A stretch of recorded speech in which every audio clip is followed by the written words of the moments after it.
when do you know that the relationship is over? I'll just make some general statements and cut me off whenever. You said in a previous episode, fire quickly. So I'm going to come back to you on that point. But look, I don't know every web designer, managed WordPress host, marketing company, digital marketing. I don't know all of them in the country or the world, okay? But I'm making a generalized statement based on thousands of sales calls, that there's a tremendous frustration around, let's just call it mediocre quality service in my business, right?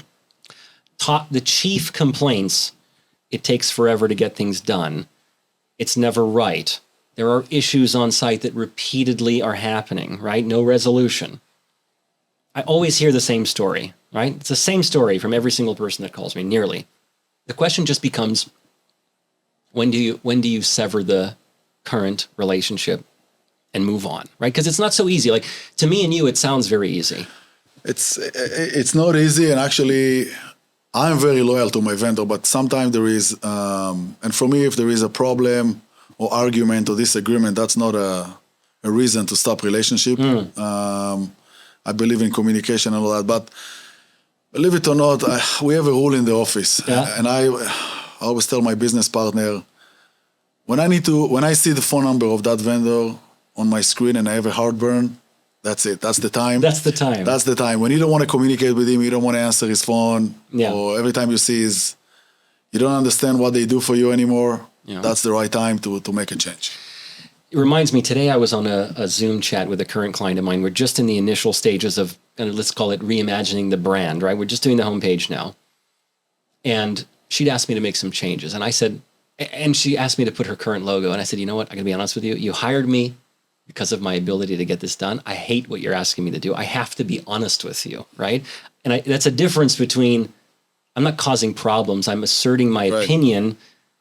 And I think that my opinion is based on facts, or based on, let's say, experience, excuse me.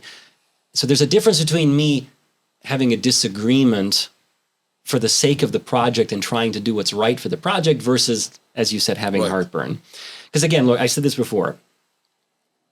To me and you, it sounds easy, right? I'm a managed WordPress host. I have hundreds of websites under management. I could take any site now and migrate it to our ecosystem. Easy, no problem. It'd be done in an hour.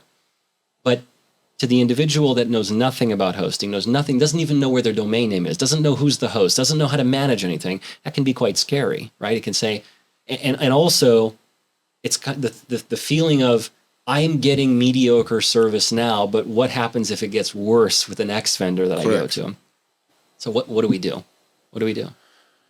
Well, first of all, I want to take you actually one step back from your perspective. Is sometimes you need to stop the relationship with the client. And we are trying to do it on the onboard process. If we see we have problem right there, what's going to happen later, It's very interesting. So right there, we're going to cut. And actually, this week, we disengaged 2 clients during the engagement letter. Wow. We told the engagement process, we told them we decided not to continue and to take on the engagement. And that can be also for you when you see there is a problem in the onboarding client, what's going to happen later. Yeah, that's so true. But for existing client, that they have maybe use other vendors, if they don't, like you said, if they don't understand what they're getting from you, or not from you, from their current provider, if the relationship is not there, and sometimes it's hard, but I tell people, like, in my industry, oh my God, I'm afraid to change. I tell people it's not that difficult, The first week is scary, and then everything runs smoothly, So that's it. It reminds me of a point too. It's like when I take over sites, there's a high likelihood that there's a lot of communication in the beginning because there's unresolved issues that have never been solved, right? So there's lots of chats, and then after a while, it's like we stop to hear anymore, right? Because those issues have been resolved. Like clients will call me and say, "Hey, I haven't talked to you in a long time," and I say, "That's probably a good thing." That's a good thing. Yeah. So that's very interesting about knowing when, from my side, there's a term in my industry. I don't know if it's just in digital, but it's called scope creep, right? So it's like, hey, we agreed to X for this price and this deliverables, but we end up in Z and doing everything else because there isn't a clarity of like. This is the biggest issue in my industry. Is it really? The biggest. Interesting. Yes. Because you're hired to do one thing and then you become the doer of all. I thought you're going to do, well, that's why we have engagement letter or whatever, So yeah. That's a very good point. Yes.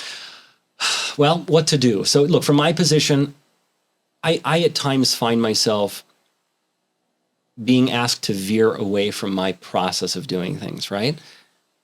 Earlier in my career, I was much more open to that. And now I have to admit, I've become quite direct in saying, you've hired me because you have faith in my ability to finish the project. And with that faith in mind, you need to allow me to do my way of doing things, not your way of doing things. And I don't mean this in a disrespectful way, because you have to remember, my goal is a beautiful end result as quickly and efficiently as possible, right? As the owner of a business, right? I always say, I don't want to do half-assed nonsense work. I want to be, someone starts a conversation with me and says, I just need something basic, simple. I'm like, what is that? That equates to cheap in your mind. That's what you're talking about money here. Put that aside, the money. I'm not going to do half-assed work. It's not what I'm interested in doing. And I want to be proud of what I'm doing. I'm stamping my name, the name of my company, the reputation on the things that I'm doing, and I need to be proud of that. So I often find myself now being very clear on, hey, we're going to do it. Obviously, your input is critical, but please walk down this journey with me and allow me to be the leader of it so that we get to the result that we want the fastest, right? You know tax, you know all that world. I know nothing about any of that. I just follow your instructions. You tell me go do X, Y, Z, I do it. But how ludicrous it would be for me to come and start to tell you how something should be allocated. Do. Some people do. Do they really? It's ridiculous. It doesn't make sense. All right. So you're saying fire quickly. Yes. Maybe have faith that better alternatives are out there. But at the same time, check some references. Be careful. Absolutely. Have a vetting process in place. Like, don't go hire the first company that says they're going to do it for the cheapest price. That's a concern. That's a concern. Always a concern. Always a concern. My grandmother, who you knew, she used to say, the new broom cleans the best, right? Meaning to say, the new person, the new vendor breathes life into the situation, right? And also, I often say too, if it's not good now, it's certainly not going to get better. It's not going to get better. It's not going to get better magically. Something's going to turn around, right? So have faith. There are a good group. There's many good, talented people in the world. It's just a matter of finding them and making sure that they're doing the right thing. I too often say, I'm molding in kind of things we've talked about before, but you got to have the right people doing the right things. You can't have one jack of all trades that's a master of everything, understands everything infinitely. It's a recipe for disaster. Recipe for disaster. Yeah, good. Okay. Look, I really enjoyed the chat. Thank you, Alex. And with God's help, we'll do more. Thank you. Thank you.